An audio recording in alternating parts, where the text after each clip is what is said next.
21 mars bi ñu weesu amaloon nañu wàcce kaamil ak fàttaliku jàmbaar yi ñàkkee seen bakkan fële ci première guerre du golfe jàmbaar yooyu nag seen njaboot gi ñu fi bàyyi mi ngi topp ba léegi ci ginnaaw état ngir seen ndàmpaay ci xeex googule ngir jot seen ndàmpaay ñoom waa collectif bi boole nañ ci waa ONG Jamra ngir mu yombal waxtaan ak état su ko defee solution mën a am. gannaaw fanweeri at gisuñu lu dalal seen xel ñoom jërëm ñi tàmbali nañ li nga xamante ne ni moo di grève de la faim ba démb sax am na ñu jotee évacué ci l'hôpital Dalal Jàmm loolu nag waraloon Mame Matar Gueye Jamra dem fa am ay kàddu yu mu jotee yëkkati.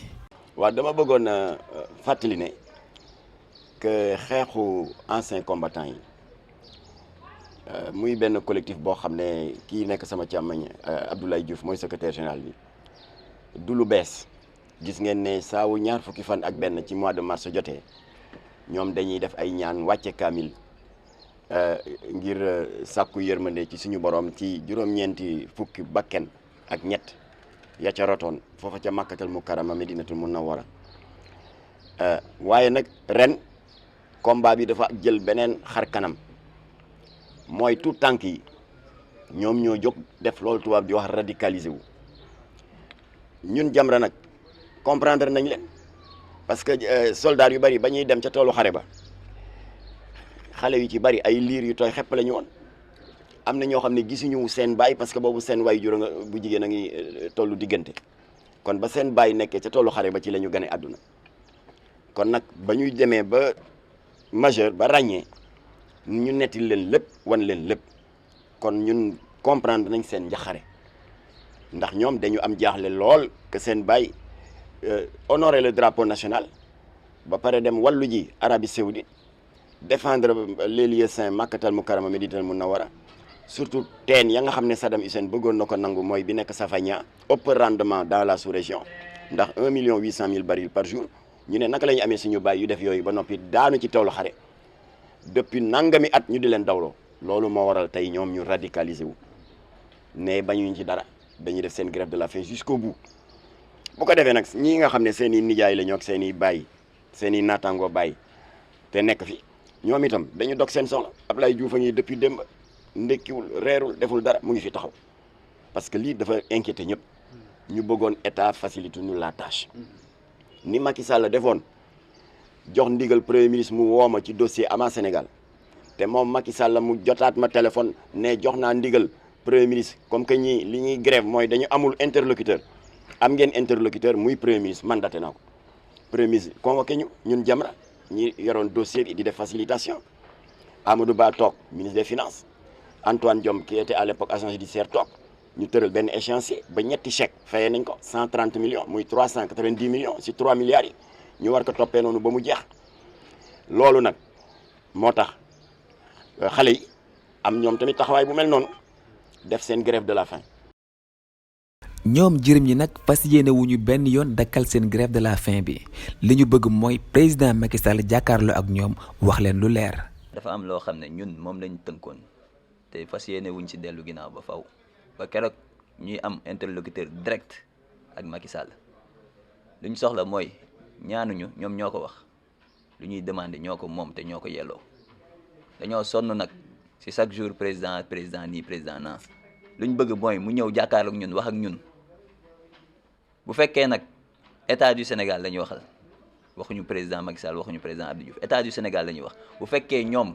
dañoo jël suñuy parents yóbbu leen sacrifier leen ñu bëgg ñoo sacrifier dina leer tey grève de la faim bii ñuy def fas yéene wuñ ci jóg ba keroog ñoom ñuy ñëw taxaw wax ak ñun tey lañ ci gën a dogu li ma leen di wan ak ngi suñuy sœur ñoo ngi tëdd démb ñun ak ñoom ba 1h du matin à l'hôpital Dalal Jàmm loolu pour lan mënoon nañ fay bañ a egsi en 2018 am na benn quotidien bu ko fi wax Colombo Sall gis na xaalis bi xam na fu mu nekk ak yan malet lañ ko dugaloon pourquoi retard bi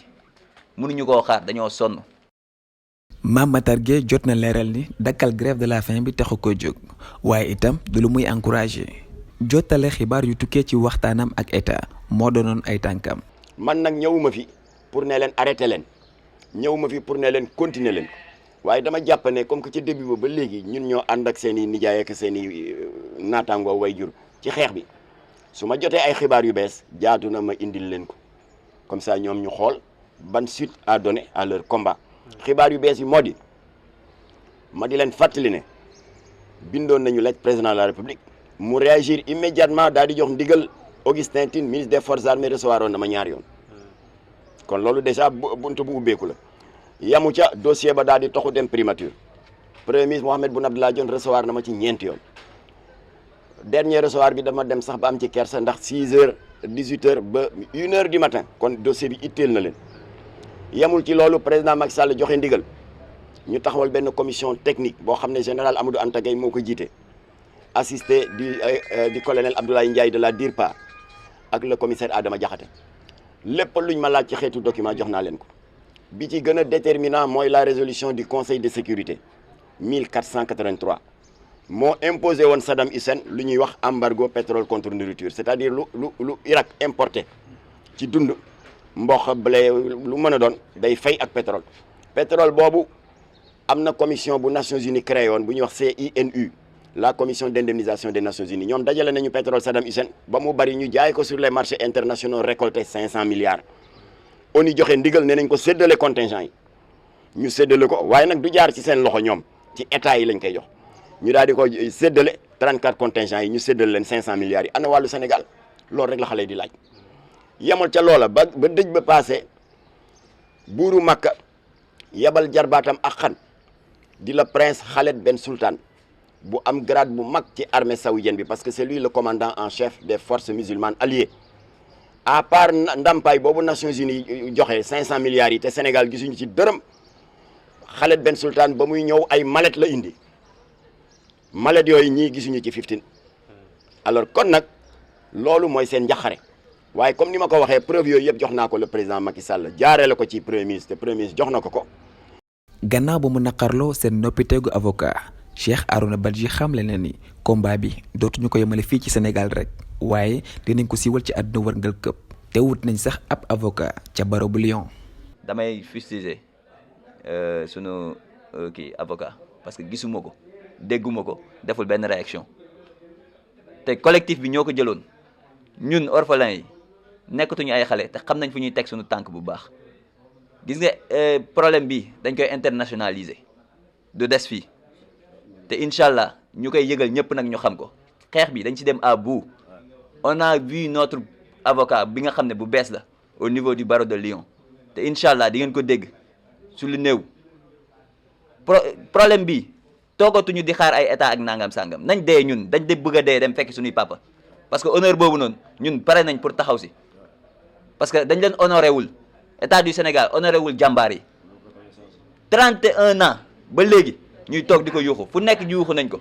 bind nañ lettre def nañ lu ne yàggul dara le 15 février bii la ñu recevoir ministère des forces armées ce chef de cabinet du ministère le colonel Sarr moo ñu recevoir on était 3 man le président la vice-présidente ak le secrétaire général mu ne ñu lettre bii présidence la jóge moo ne nañ leen woo laaj leen li ngeen bëgg lu ñu bëggoon muy ñetti points yi ñuy laaj nii assurance d'avion bi indemnisation bi ak reconnaissance de l'État ñu wax ko moom si boppam sax yaramam daw na mu ne ma incha allah rapport bii may def nii du yàgg dara dina tegu si table président de la république parce que moom moo yóndee pour ñu laajte mais ku yóndee loolu 15 février ñu toog le vendredi ñëpp dégg nañ ñu vendredi passé avant le 21 mars def nañ point de presse wetu comme ambassade Koweït pour lancer leen sunu lii kon ñoom bu fekkoon bëggoon nañ ko lijjanti duñu egsi fii ñu egsi tey fekkoon bëggoon nañ ko lijjanti duñu egsi fii ñu egsi fii parce que état ñun xam nañ li mu bëgg a def dina ko def si ay fraction de seconde kon mbir mi nag comme que egg na fii ñun bañatuñ si dara lu ñu commencé nii wallahi ñii sama frère yaa ngi duñ ci jóge fekk amuñu gain de cause ñun ñoo ko wax ñun incha allah bu yeboo nag nañ dee. dossier bi nag nekk na lu soxal bu baax a baax kii di njiitum réew mi ndax gannaaw ba mu yebalee ab ndaw ca ndaje bu 21 mars bi passé jokkoo naa ak moom téléphone loolu yëpp di firndeel ni état bi tànqamluwul benn yoon mbir mi waaye mi ngi koy bàyyi xel bu baax a baax. bërkaat yi démb nag comme niñ koy defee chaque 21 mars Ablaye Diouf convoqué woon na responsable collectif bi yëpp ñu daal di def benn journée de prière foofu tamit président Macky Sall wane na ne mu ngi ci dossier bi parce que dëgg la ba njombeli di am moom fekku ko fi ci beneen régime loon waaye nag y a le principe de la continuité de l'État maa ngi ko doon tooñ sax naan ko continuité de l'État dafa am benn ancien combattant bu ma doon laaj mooy lan ma ne continuité de l'État mooy bor yi fi Abdou Diouf bàyyi woon ba muy dem Ablaye Wade ñëw alors boru Ablaye Wade lay doon bu Macky Sall la ñëwee boru Abdou Diouf ak boru Ablaye Wade yëpp day nekk ay borom kon nag dossier ancien combattant yi boru Macky Sall la kon nag bu amee bor da nga koy fay alors kon nag acte bi Macky Sall mujjee posé mooy journée de prière bi dafa jël ku ko jegee sës rek ci moom muy le colonel Oumar Sougou bi nga xam ni mu ngi nekk à l'état-major particulier de la présidence de la République moom la yabal mu ñëw teewal ko kon am naa yaakaar ne kooku mu ngi nekk dans de bonnes dispositions pour régler ko jokkoo naa ak moom nag man mii di wax ak yéen avant may ñëw fii lam ma wax mënu ma joxe fii détail waaye moom Macky Sall mu ngi may dégg ndax si télé laay waxe xam na ne par honnêteté wax naa ne que jokkoo naa ak moom alors information yooyu laa doon indil xale yi waxuma leen ne nañu bàyyi seen grève de la faim parce que kuy taal mu tee tàkk ni ko magum lébu yi di waxee wet gu ne nga koy essayé waxuma leen ne nañu continuer waaye information yi laa leen doon indil pour que bu fekkee dañu yaakaar ne état dafa def la sourde oreille ce n'est pas le cas état tam xamul leen mu ngi leen di déglu kon nag na ngeen tenir compte de ça ngeen xool léegi quelle suite à donner à leur combat kon yàlla na yàlla def saafara ci dossier bi ndax ñii sonn nañ ci ñu mën a jot seen àq ak seen yelleef parce que comme li ko rahmatullah alayhi Djiboka doon waxee rek fii ñu toll ci dossier bi mooy loolu Djiboka daan wax ne luy jot na salaamaaleykum wa rahmatullah